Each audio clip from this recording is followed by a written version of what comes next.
It's been a little bit over a year that we are in a bear market. And now that the dust has settled after a year, we now have a clear idea over who are the winners of the previous bull market race and who were the losers. And clearly, we can see that Nike has dominated the NFT space.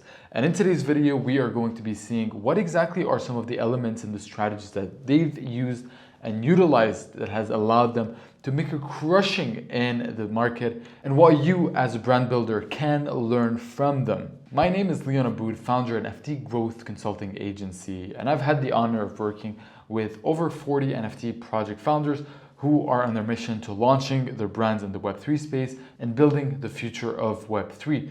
If you yourself are an NFT project founder or brand builder and are looking for help to launch your project, then we could potentially help. All you need to do is click on the link in the description of this video to book your free 30-minute consultation call so we can get to know each other and learn how we can help you and how you can get involved with us. With that said, ladies and gentlemen, if we look here, we can see from this table from June.xyz NFT analytics tool that over the last year and a half, these are the top 13 enterprise brands that have launched products in the NFT space and what is the revenue they've generated from it. And you can see Nike is by far dominating the Web3 space after doing a total secondary volume of $1.3 billion with almost $100 million in primary sales and almost another 100K in royalties. So Nike has made a little bit over $186 million in the Web3 space. Behind Nike is Dolce & Gabbana with 23 million, Tiffany 12 million, Gucci 11 million, then Adidas 11 million. And you can see how wide the canyon is between Nike and the second player, Dolce & Gabbana, 186 million to 23 million. And although these are the top brands, there are a lot of brands that didn't know how to properly play the Web3 playbook and have completely failed in their mission to launching Web3 initiatives. And a couple of them, just to give an example, are Etihad Airways. It's the Abu Dhabi airline giant. I've made a case study about them, but they've only sold a couple hundred of their NFTs. For a big legacy brand like them to come in and have their mint flop that big was a big deal. Another huge flop, which was Simi Bebe's NFT. The owner of Dr. Simi, the mascot of Latin America's largest drugstore chain, launched an NFT series of characters to celebrate the opening of its 8,000th store. Of the 7,864 NFTs available, only 22 were sold in 126 days. Another example is the Comedy Monster Club. So it was a private club created by Venezuelan stand-up comedian Bobby Cardoso and required the purchase of the NFT to access the collection. The project lost steam after 10% of the collection being minted, and the founder suspended the project after making more than $1.5 million. So this project is now feared to be one of Latin America's largest NFT scam. So clearly brands like Nike have crushed the game, and a lot of other brands have completely flopped. The lessons that these brands that failed can learn from Nike's success all comes down to three main elements and are the following. The first lesson we can learn from Nike is acquire, don't build. The Web3 space is an incredibly fast-moving ecosystem. Things change incredibly quickly, and that is why Nike made the incredibly strategic and powerful decision of acquiring artifacts early during the bull market. Acquiring artifacts from zero was probably Nike's biggest power move, because by acquiring an NFT project, they don't just acquire the art and the utility, they also acquire the community. So they all of a sudden acquired a 20,000 holder community that paid big money. So Nike knows that these are people with purchasing power.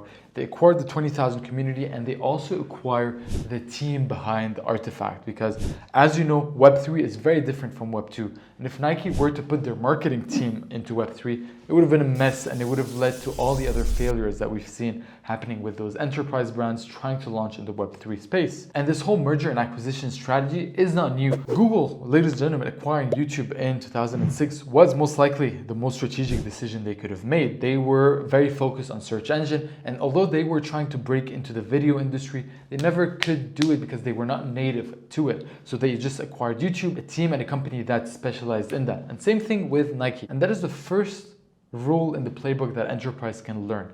Acquire, don't build. The second thing that Nike did well that other brands can learn from is a very clear understanding of the different types of buyer stereotypes and the buyer personas that exist in the context of the Web3 space.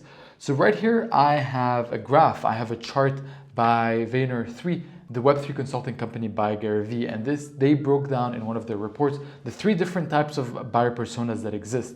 And you can see it looks a little bit like a triangle, with the very top of the triangle being targeted niche communities, the middle of the pyramid being Web3 native individuals, and the very bottom of the pyramid, the wider, bigger one, is mainstream consumers. And you can see we've seen during the bull market a couple different brands experimenting with each of those buyer personas, and Nike, either through strategic decision or through luck, have managed to catch the larger chunk which had the most liquidity. So for example, if we are to understand targeted niches, this is where we saw Tiffany & Co. launch an NFT collection that can then be redeemed for a necklace of Tiffany only for punk holders. So you can only access this NFT if you were a punk. That's what it means going after targeted niches. The middle of the pyramid, this is where we are only targeting Web3 native people. So people that already have MetaMask on their browser. These are people that already know how to buy Ethereum, and we don't need to educate them about the process, what is an NFT, what it does, and why you need it.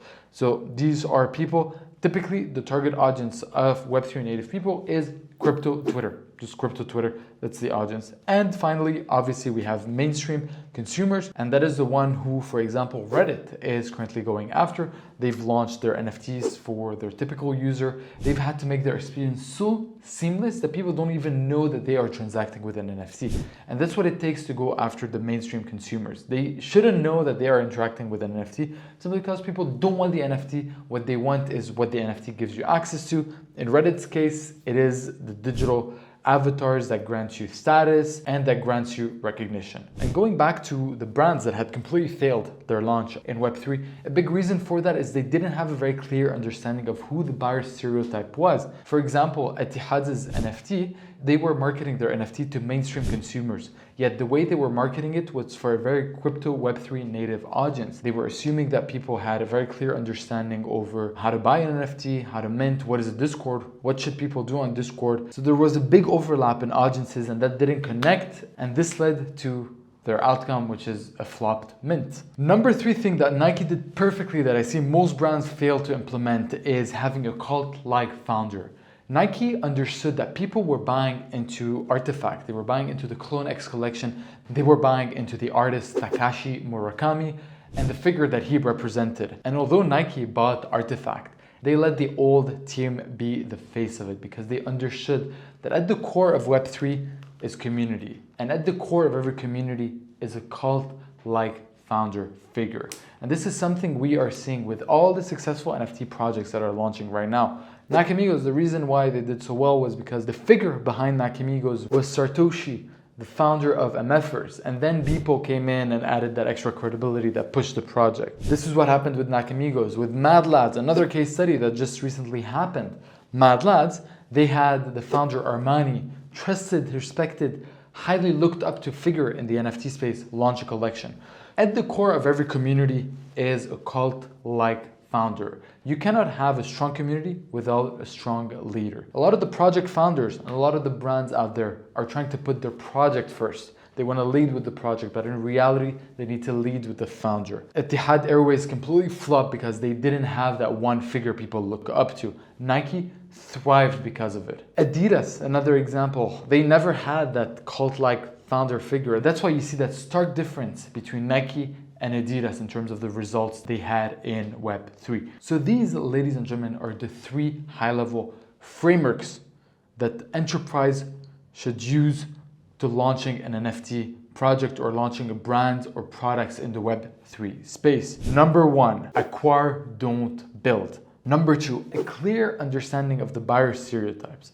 And number 3, a cult-like founder figure. Think of those 3 as the 3 legs that a stool stands on. If any one of those is off, the whole stool will not stand correctly. If you found this video helpful, let me know by leaving a like behind you so I can make more of these types of videos. And if you want to keep learning how to build brands and products in the Web3 space that are sellable, make sure you watch this video right here that I think is going to be helping you with what you are trying to build. I'll see you very soon, ladies and gentlemen. Ciao.